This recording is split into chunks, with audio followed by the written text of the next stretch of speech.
Got it. Hey, welcome, friends. SoonerNation Fantasy Football Show. As per my last email, this is Jason. I'm Aaron. We're here to run back the final week of the regular season, looking ahead to the playoffs. Whew, it's here. It's finally here. Oh, look at that. Look at that. I went more traditional here. I ran out of There we jerseys go. about week 4, so I've just been recycling. So I've just been leaning on you That's for that. fine. Yeah. That's fine. You want to just start looking backwards and see where we're at? Yeah, it seems like the rearview mirror is not that exciting, but it seems like what's ahead is the playoffs. Yeah. Yeah. Yeah. So first game up, Josh defeated Chris 93-64. With the win, Josh finishes the season a tolerable 8-6, 2-4 in the division. He's good enough for the sixth seed. Avenges the week 3 loss to Mahoney. Chris finishes 6-8, 2-4 in the division.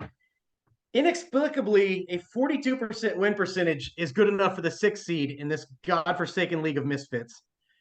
I don't know. What do you see? I see once again a quarterback being hurt before they reach the 2-point mark. That has happened multiple times the last 2 weeks. Yeah. Devastating. And man, I just this game, so many things needed to happen for there to be some movement, but it felt pretty locked in for you and Josh to be playing one another. We're going to get to that matchup later. Collision course. It didn't matter who won here. I just looked at the quarterbacks on Chris's team, and I'm just Kenny Pickett, 2 rushes for 16 yards, 0 complete passes, and then Mitch Trubisky comes in. So hard to win. Hard to win. It felt like you could just go ahead and go Christmas shopping. Go take the family out for some hot chocolate after Kenny Pickett goes down. Yeah. Yeah. Mahoney wastes Dawson Knox's best game of the season. He has to hope this is a trend of Josh Allen realizing that Knox is out there. He got another solid game out of Jacobs. That dude has been consistently great this year, but great. Hard to win when your quarterback catches a concussion in the first quarter. Yeah. J.K. Dobbins on the bench reminds us all he's somebody you got to take seriously when he's healthy. On the other side, Josh has this amazing stable receivers. Running back, it's going to be Chubb and Henry every week in the playoffs. But do you try to get cute and bench one of them? You chase points with all these receivers. I don't know who he's going to start at wide receiver 2. He's going to drive himself crazy trying to solve that riddle. And maybe there's not a wrong answer, or maybe there's more than one right answer. But that's tough. Mike Williams coming back helps the guy on my T-shirt so much. He had a couple of catches he's a different player that were so amazing. That toe tap in the back of the end zone was just so special. And Jamar Chase, man, I mean, we're already getting ahead of ourselves because I can't wait for the matchup. We'll wait till. But Jameson Williams looked really good. That 41-yard receiving touchdown looked pretty good. Those Ohio State wide receivers look pretty amazing. I'll tell you who's not scary is Dak Prescott. He is just painfully mediocre. Like this season, since returning from injury, he's been between 26 and 41 points every game, just 35 points a game. And the formula works for Josh because he's got these great skill guys. It keeps the floor high enough, but the consistency, it really limits Josh's ceiling. And I don't think he can get one of those 150-point games with Dak as his quarterback. And I think it's going to take at least one of those to run the gauntlet, through the playoffs. Well, I can't wait. I feel like we're already talking about next week because I think it's going to be pretty interesting. You said a high floor is a great way to say that because Kirk Cousins has scored way more higher points than Dak has, but he's got that 8.4 game, like right in the middle of the lingering season, where you're just like 8.5 points, 105 passing yards, and no touchdowns against Dallas, where you're just like, can I trust Kirk? Do I bench Dak for Kirk Cousins? Yeah. So I can't wait. I can't wait. I hope he loses sleep. All right. Next up, Jeff defeats Aaron 128-77. Jeff finishes 12-2, avenges his loss to the Cobras. He's tied for the best record in the league. 5-1 record in the division, the best division in the league. 8-game win streak. The loss puts the Cobras at 9-5, tied for the third best record. But Jeff just finishes the season the same as every week, just a big score and a tick in the win column. Same formula all season. He gets a good game out of Mahomes, contributions up and down the roster. Huge game from the Patriots defense. Again. Yeah. It's a down game for the Cobras. We're just going to chalk it up to like a bye-week plunge plus some bad injury luck with Higgins and his hamstring. I mean, a 77-point game under any circumstances does not inspire a lot of confidence. With games being win or go home from now on out, no room for error. But I guess I just have to hope we got the low week out of the way and then trust our stats and numbers to just get back up to the average. Not great. You know what? I that's one thing. When I saw T. Higgins go out, my early thought was, I'm so glad for Aaron it wasn't the playoffs. Like something like that happening when you play. Was it 1 or 2 snaps and then he came out and he was just sat the rest of the game? That's the playoff nightmare. The Kyler Murray, the Tyler Huntley, the Mike White, all these injuries that have happened. That's what I don't think anybody wants that in the playoffs. Like when you want a fair fight. You want to play against somebody and have them be beat because the defense played really well against Mike White, not because Mike White gets absolutely pulverized twice in that game and looks like the human should not survive one of those hits. It has to come out twice. You don't want to see Russell Wilson look like he doesn't know what his last name is, and have to come out. You don't want to see Russell Wilson at all this season. That's very true. Very true. Those poor Denver fans. I wonder how Steve Klug's doing with this because, man, this is the Denver fans have not doing great. Okay. I just felt for you when T. Higgins had 0.0 and was out of the game. I thought, well, at least it's not the playoffs. So, well, thank you. Yeah. That's a little sunshine. I want to say this. Jay. Oh, go ahead. Moving to the playoffs, we should probably save this conversation, but Jeff's wide receivers with Debo out is going to be real interesting for that 2 seed. Let's keep going. Yeah, for sure. Shane defeats Jay 113-90. Shane finishes 12-2, tied for the best record in the league, 6-0 in the division. Number 1 seed, 3-game win streak. This ends a 2-game win streak for Jay. He finishes 4-10, 3-3 in the division. Such a disappointing season. Shane with just another awesome Miles Sanders game. This was his 3rd game over 27 points this season. Wow. He's a guy I would have cut bait on years ago. I didn't think he had this in him. Shane has held on to him, and man, what a player he's got now. Yeah. Sweat Sox are another team with big decisions to make at wide receiver next week. That's for sure. Jerry Jeudy, 25 points this week, 3 touchdowns. Devonta Smith scored. He's been playing great. Brandon Ayuk was the starter this week, and he came through with a touchdown. And is Shane the kind of coach that he starts a guy and the guy gets a touchdown for him, and then you bench him? Is Shane not loyal? What do you do? I don't know. Several of his guys have some tough matchups. Oh man, for how many teams in the league would Devonta Smith just faithfully score touchdown after touchdown, waiting his time, and be wide receiver 22 on the season? And I don't know if he started it in the last 7-8 weeks. No, not unless there was a bye or something. Yeah, I mean, it's just like I'm really enjoying really enjoying the theme that you've got this week. So let's keep it up. It'll be right. The wide receiver choice for Shane, but I've seen Shane coach long enough. The idea that he would put in an unproven, unstarted wide receiver from that, like sitting on the bench. I mean, I think he rolls with his guys. I think they're just going to be, and Jerry Jeudy, 3 touchdowns. I heard that he had 3 touchdowns in his previous, was it 26 games? And he had 3 touchdowns in the game. But I thought he should have been thrown out before his first one. He went so crazy and bumped that ref, comes back, scores 3 touchdowns. Yeah. I don't think he can start Jerry Jeudy. I don't see Shane starting somebody with that kind of like volatile personality. But potentially that he could get thrown out. That guy's not a Russell Sweat Sox. He's not seeing the court. No. On the other side, for Jay, Jalen Hurts outscores Josh Allen by 16 points. What an advantage. Unfortunately for the rest of the Vipers, with the exception of his Chiefs defense, they just let him down. Like Freiermuth gets the TD, but otherwise just a real disappointing game, just all across the board. can't top 10 points from any of his skill players besides the defense. It's just, Yeah.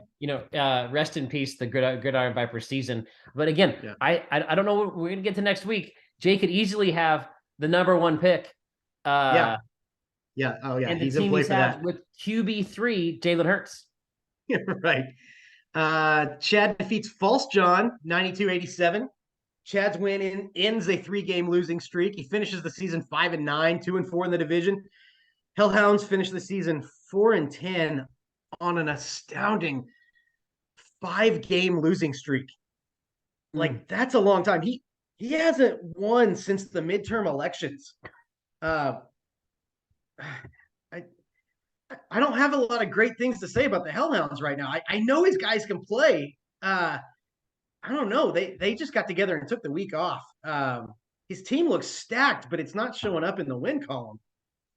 So bizarre. It is so bizarre because he has got 162 yards and 2 touchdown game from a tight end. Right. I mean, that vaults Evan Ingram. That one game vaulted him to tight end 5. That one game vaulted him. That's in my notes. Top 10. Okay, keep going, man. Because I think it's the best season of his career. Yeah, for sure. I don't know, Tua man. did not look scary against your Chargers. And that Chargers defense has let some quarterbacks have some nice games. So, like, what I don't know is the real Tua the guy that was shredding defenses with passes earlier in the year? Or is Mike McDaniels just a wizard that built this system for him to succeed and now defenses have caught up? It could be either one, and I don't know. And you can't blame it on cold weather. Chosen one sometimes. You can't blame it on cold weather because it was indoors. I mean, and the Chargers are missing their best safety and their best corner. It didn't make any sense to me. That game was wild. The Tua to Waddle, the Tua to Waddle to not crack 30 points, you would never have guessed. You would never have guessed that. He has such a good team. He traded himself into such a good team, and we were both sitting at 4-5, and I won 5 in a row. I won 5 in a row to get to 9-5, and he lost 5 in a row to go 4-10. So unbelievable. I mean, I don't know what the odds would have been at that point in the season. He's lose 5. Nobody would have taken the bet. Nobody, because Tua, ETN, Pierce, Waddle, St. Brown, Evan Ingram. I mean, he's got a team that you would look at and you would not want to face in the playoffs. And yet 0-5 the last 5 weeks. It's crazy. Yeah. Oh, it's crazy. Crazy game. The other side, Brady and Dak are having similar seasons. I just finished pooping all over Dak. Very similar, except Brady didn't even get hurt and miss a month. He has not eclipsed 40 points since week 5. Wow. He's consistent, always giving Chad something, but rarely giving him the fireworks. I don't know if Justin Jefferson and Devonta Adams are gonna tolerate this much longer because their talent is, and then quarterback play. I don't know. I don't know what he's gonna do. Move ahead. Okay. Looking at those 2 receivers, I mean, if you were to have just a draft pick of just receivers, I mean, they're both top 5. I mean, Jamar Chase is going to be in there in that mix. I mean, I don't know. I just one more year, Tom Brady just can't win in this league. So maybe it'll be what Simmons calls the Ewing theory, right? That Chad will finally get rid of Brady as a starting quarterback.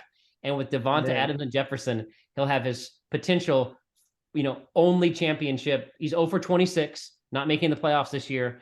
So maybe years 27 to 30 when he can finally get rid of Brady, having the core of Jefferson and Adams. Maybe he'll win a title. A little boy can dream. True John defeats Jeremy 56-55.5. Game of the week. I can't with this game. A winning team scored 56 points. It has got to be a league record. It might have beaten the old record by 10 points. 56 points in a win. And I mean, just what a disgusting game. It's like, it's a game between 2 of the lowest scoring teams in the league, but it's still one that makes you make like the Renell Zellweger face when you think about it. Like, this is a broccoli fart of games. Like, I mean, there were bright spots in the game. Zeke has been a monster.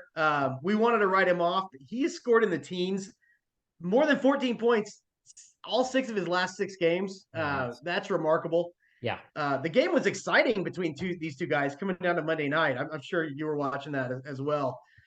Jeremy hung around. True John as James Conner and Ramondre Stevens. They both get hurt. Jeremy's got the Patriot kicker, and they're just like both just like seeing just who can be just the tiniest bit less pathetic.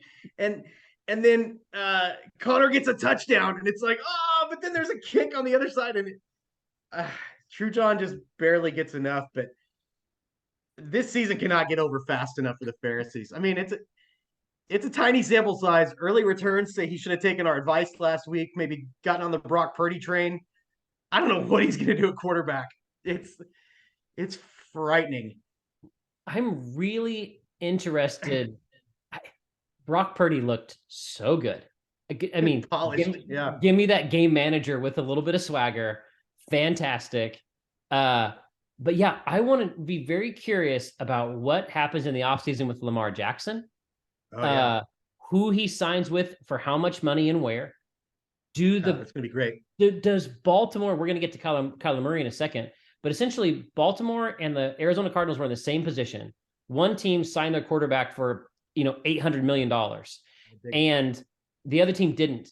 And it seems like the Baltimore Ravens may have done the right thing, because when you hamstring your franchise with a player like Kyler that goes down, they're 4-9 with a quarterback with a torn ACL that you've tied up all your money with. And the Baltimore didn't do that. And maybe they'd be better off getting their own version of Brock Purdy and just seeing what happens. So I'm super interested in what happens, not only with the Ravens, but with Lamar Jackson and the Pharisees. But man, rest in peace, the Pharisees season. That he got a win that like that is pretty amazing. I'm interested to see. I like the Toilet Bowl. I'm super excited to see who gets the number 1 pick and who's playing next week. But as you said in our pregame talk, 4 teams on Monday night about 11 p.m. will not be having a competitive game next week. No, it's over. It's over for 4 of us. So we got one more to look back at. Jason defeats Brandon 102-74. Karate Kid finishes with the highest points in the league. 82 points over the next highest team, Shane. Russell Sweat Sox has the second highest game total, and your stupid Karate Kids were averaging almost 6 more points per game. Keep going. I like this. This is great. This is going in a great trajectory. This is painful. This is like a 5-game win streak for Danielson. On the other side, Brandon just limps into the playoffs, lost 5 of his last 6. Brandon just crapped out on the quarterback roulette this week. Could have really made your game interesting. But as everybody saw, Kyler got that knee injury. He's out. I guess if you're ever going to have your quarterback tear up his knee and be out, it's comforting to have a 40-point quarterback on your bench in Geno Smith and a 61-point quarterback on your bench in Trevor Lawrence. Number 1 in points. I know that was important to you. You're a stat guy like that over wins. How do you feel about your chances? Man, I tell you what, being able to put Ken Walker and then 3 running backs that I really believed in, one of being Aaron Jones and one being, and then my starting lineup does not look anything like I thought it would 5 weeks ago. So I'll just say that, like, going in thinking Pollard and Pacheco are probably going to be my backs, and I'm going to start 2 backs when I thought I probably would be starting just Ken Walker with Kupp, Hopkins, and Diggs. When I'm sitting in bed, when I can't sleep at night, I just go through my roster and I think about Herbert and then Jones and then Walker, and then who do I start? I start Kupp and probably Diggs and then Kelsey, and then I've got my streaming defenses and kickers I've been planning for weeks now. When I thought about that, and then going into week 14, not having any of the players I thought I was going to start is super interesting. So what's everybody the refractory has period on something like that? What's that? What's the refractory period on that? Like you're busy thinking about Justin Herbert, and then you're busy thinking about Kelsey. Like, how long before you can then think about Ken Walker? Well, that's not allowed on YouTube on this channel. But I do think that I believe in my depth, but I do think that this week in the last week before the playoffs, you had the number 1 and number 2 seeds have the most points of any team. You had the 3 seed had the only other team to crack 100 points. And those 3 teams are led by Mahomes, Allen, and Herbert. Yeah. And when I look at the 2 teams that are above me, I think I would not want to play either of those teams.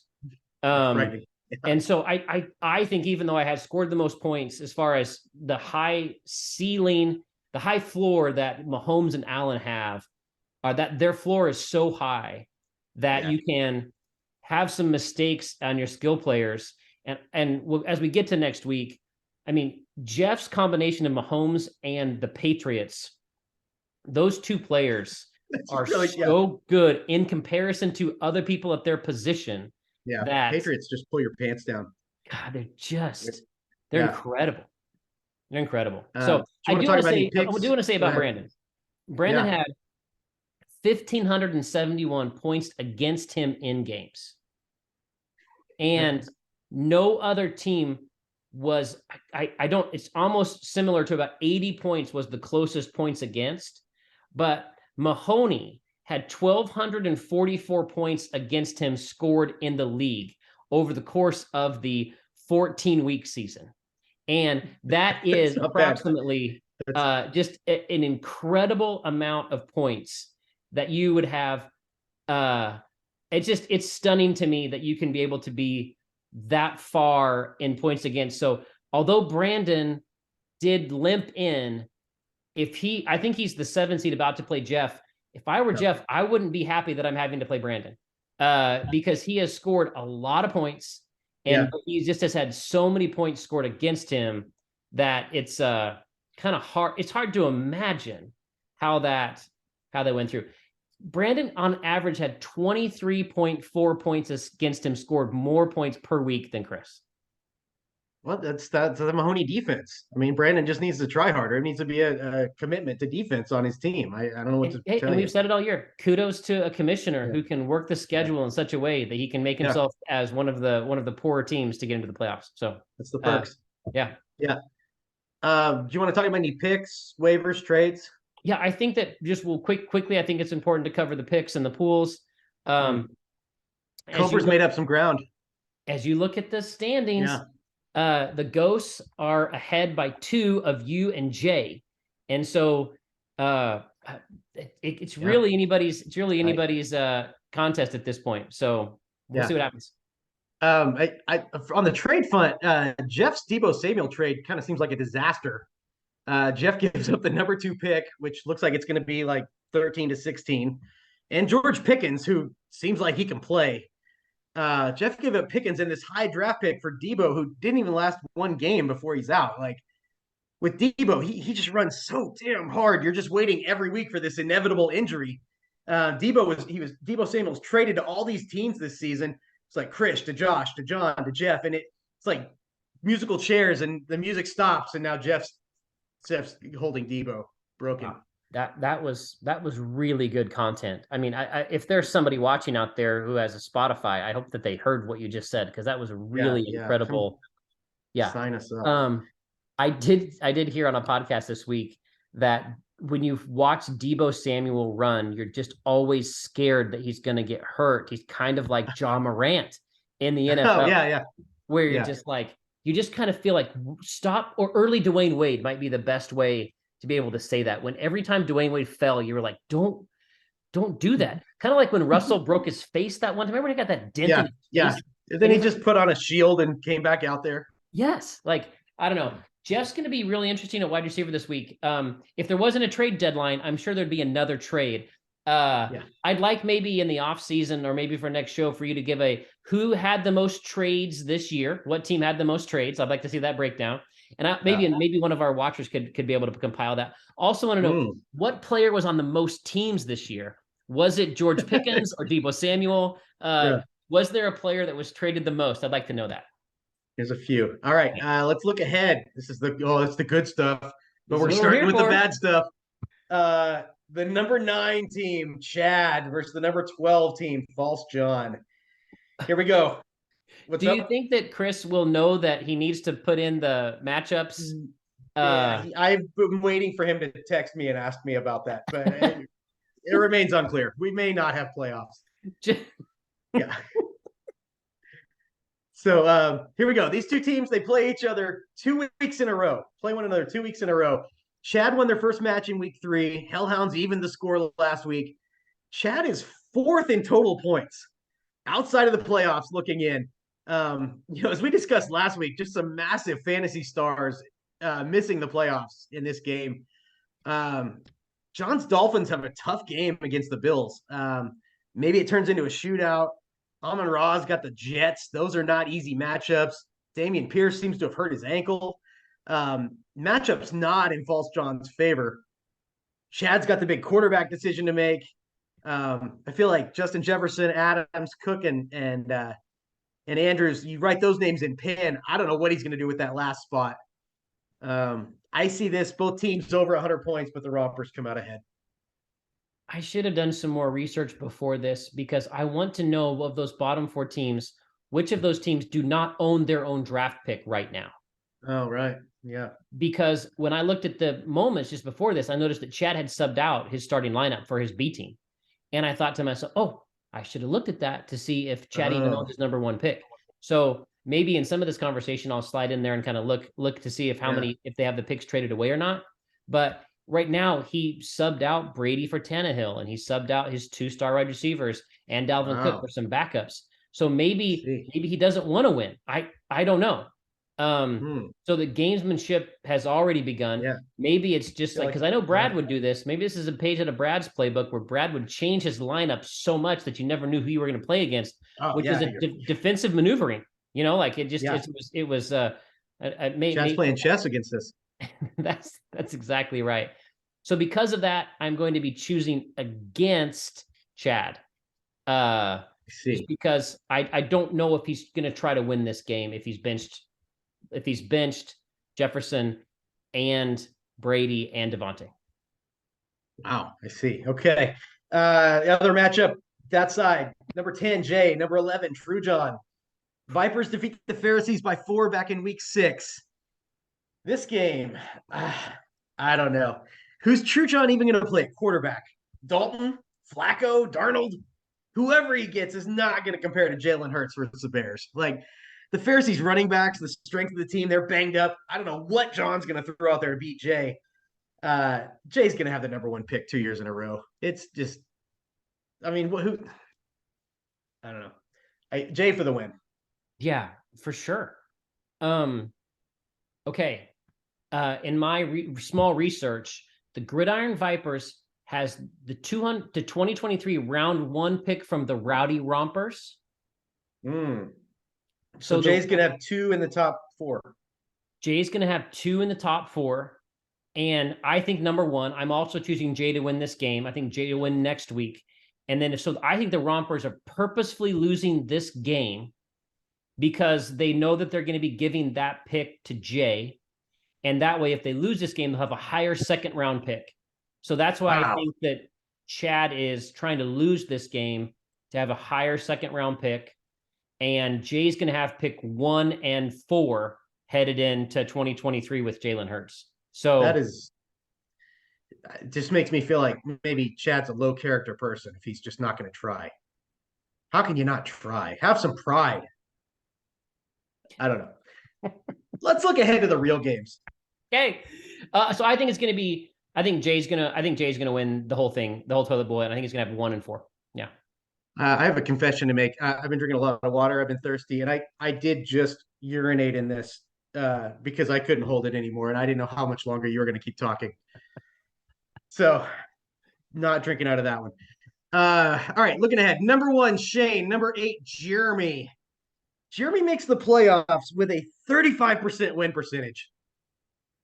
Only 2 teams this season failed to score 1,200 points, and they both made the playoffs, mind you. Mahoney is 1, Dude abides of the other. So here we have Jeremy, the lowest scoring team in the league, trying to upset the 2nd highest scoring team in the league. It's not the most egregious difference in points per game. We'll get to yours versus Chris a little later, but this is extreme. Carr's going to need all kinds of luck here to slay Goliath. needed a big Zeke Elliott game. He's going to need to get like the quarterback wide receiver combo points. Amari Cooper's going to have like 2 touchdowns. Jeremy needs that kind of magic, or else, a Josh Allen injury. Shane's got these matchups. They're great. The Eagles get to play the Bears. Yep. That's a bloodbath. Yeah. Shane's got this game won before Saquon even hits the field Sunday night. Yeah. No, I agree. I don't think the number 1 pick is going down.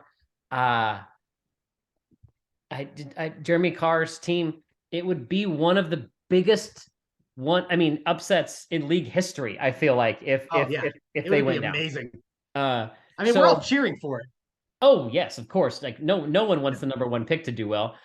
Speaking of who we're cheering for, I love the poll that Chad put up this week, and I'm guessing that early returns are that everyone's going to be mostly rooting against me and you, which is fantastic. So we give this service to the league. We give of our time, and this is how they cheer against us. It's just Well, it's like I tell my kids. It's like I tell my kids, Aaron. Nobody hates a loser. Number 2 seed Jeff faces number 7 seed Brandon. A heck of a game, man. Jeff won by 73 points. 73 points when they played a month ago. That's more than one team just won a whole game by this week. 73 points. And now Patrick Mahomes gets to play Houston. Brandon has to hope the Chiefs get out to just such a lead that Mahomes doesn't even play in the second half. Otherwise, this game could be a landslide, bring Tolkien down. Like with Kyler Dunn, Brandon's quarterbacks just have these tricky matchups now. Geno Smith has to play the 49ers. No thanks. Yeah. Trevor Lawrence gets the Dallas Cowboys. I mean, I think he has to go this way. Dallas can crush you. Yeah, like Micah Parsons can eat your lunch and ruin your day. But there's also this version of the Cowboys defense where, Trayvon Diggs is just going for interceptions, and then all of a sudden it's touchdown, touchdown, touchdown. So there's a path. There's a path here. Maybe Trevor Lawrence hits Christian Kirk for a couple. Tyreek gets loose.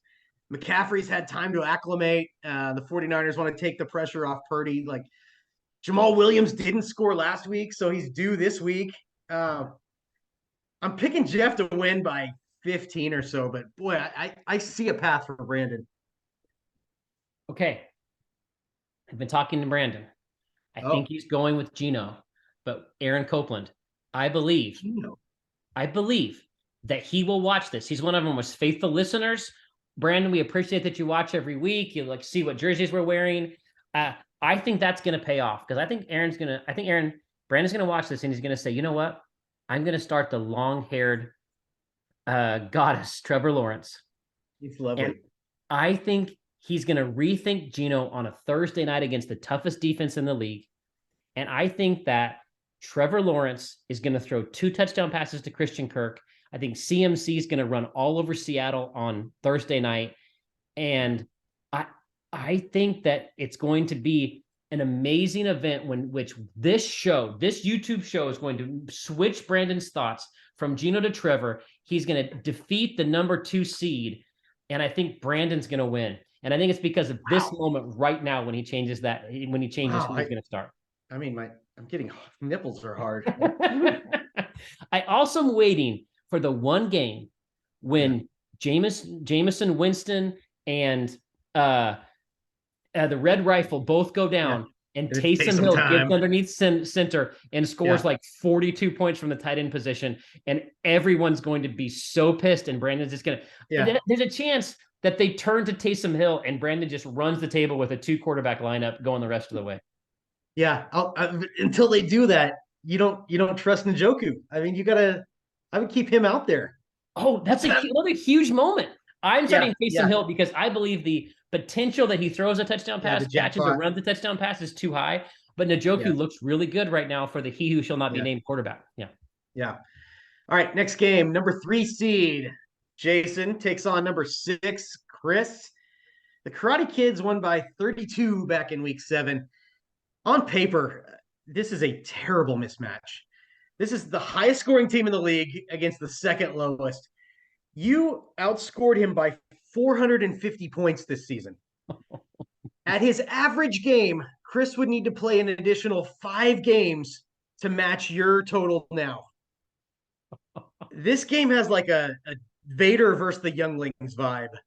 Like, unless Desmond Ritter is just the greatest show on earth, like Kurt Warner out of the gate, I don't see a path for Mahoney to win. Not without Herbert getting concussed on the opening drive. Like, Mahoney's got this decent running back stable, and I don't love any of your matchups except, Kelsey versus the Houston Texans. That's going to be like a Happy Gilmore playing dodgeball. But otherwise, I think it's a down week for the Karate Kids, and I still think you win by 20. Well, you hate to go into a moment like this feeling overconfident. But I will say I was really wanting to beat Brandon because I felt like playing Chris was a significant advantage over having to play Brandon. So to get the matchup and winning against Brandon in the last week of the season, to go 9-5, to tie you, I've been behind you all season, and now we finally have a tied record at 9-5. That was great. Finishing with the most points was great. Having my team kind of round into form, having the Chargers get back Mike Williams and their center. Man, Herbert looks like a different guy when he ran that 20-yard scramble and slid and got up. That pass that he threw that out to the back shoulder pass to Keenan Allen. And he's like, and he passed and he pointed at Keenan Allen and Keenan Allen pointed at him. Yeah. And in the post-game interview, he looks over to Keenan Allen while the woman's trying to interview them, and he goes, "That catch," and Keenan Allen goes, "That pass." I mean, right now it feels like Herbert's got the magic right now, and I'm hoping to ride him to a title. All right, one more game to look at. Number 4, Aaron. Number 5, Josh. These two teams split their season series. Cobras won the most recent match 2 weeks ago by 50 points. I think the single biggest body part to determine this entire game is the hamstring of T. Higgins. Because if Higgins can't go, that means more targets for Jamar Chase, means a lower overall ceiling for Joe Burrow. The Cobras are down a starter. They have to rely on a much less savory option. If Higgins plays and he's himself, the Bengals offense won't have to rely on Chase as much. Burrow's ceiling goes up. The Cobras aren't looking to the bench for a starter. I think the whole thing hinges on that hamstring, and I don't have a lot of optimism for that hamstring. I'm pretty nervous. I'm very nervous about that. I don't know what we're gonna do at wide receiver if he's looking iffy. I think it's a wild game. I think we both break 100. I think the Cobras are gonna come up a little bit short. But I get this stuff wrong, so Well, I've been interested in that T. Higgins matchup as well, and if I were to tell you at the draft that your starting wide receivers in the playoffs as a top 4 home seed advantage would be Johan Dotson, that you would have picked up after I dropped him on the waiver wire, and Garrett Wilson, I think you'd be absolutely stunned and shocked. But Dotson, I'd have thought things went great. I'd be like, "Oh, I'm starting these guys. They must have both hit." I mean, to be a top 4 seed, you're so heavily dependent on 2 teams, with your bench and your starters in Washington and Cincy. And Tampa Bay looks awful right now. Their body language looks awful. It's a team that I would want my quarterback Joe Burrow to be playing. And then the next 2 weeks, if you win this week, you have New England and Buffalo. That's the teams that Cincinnati has in weeks 16 and 17, which are 2 teams that you would not choose. I don't think you would have the team that you need to be dependent upon. You are picking Josh. We like a challenge. We Cobras like a challenge. So I bring on these Bills and Patriots. Well, and sometimes elite quarterbacks play really well against difficult teams. That is something that we've already talked about. Trevor Lawrence maybe playing really great potentially against Dallas, right? I look at Josh's team, and I look at all of those blue chippers, and I see him headlined by Dak Prescott, and I don't believe in Dak. I believe that it's going to be a big game for Pollard, big game for Zeke, and I'm picking the Cobras to upset Josh. Well, no, not upset. You're the 4 seed. To beat Josh in what I think is the game of the week. I think the 4-5 matchup is always like the most interesting game. And then it should be the closest. Yeah, they're the closest. And these are, you and Josh have been friends since 19 what? Yeah, 95 probably. Yeah. I mean, so It's you there's a lot of relate. history of us like ruining each other's fantasy seasons. So It's here we go, interesting. another chapter in the story. I mentioned this a few episodes ago, but you've got a team with Derrick Henry, who I've called a couple weeks ago the anti Adrian Peterson, who always failed Josh in the playoffs year after Yeah. year. And I don't think that Derrick Henry can be tackled.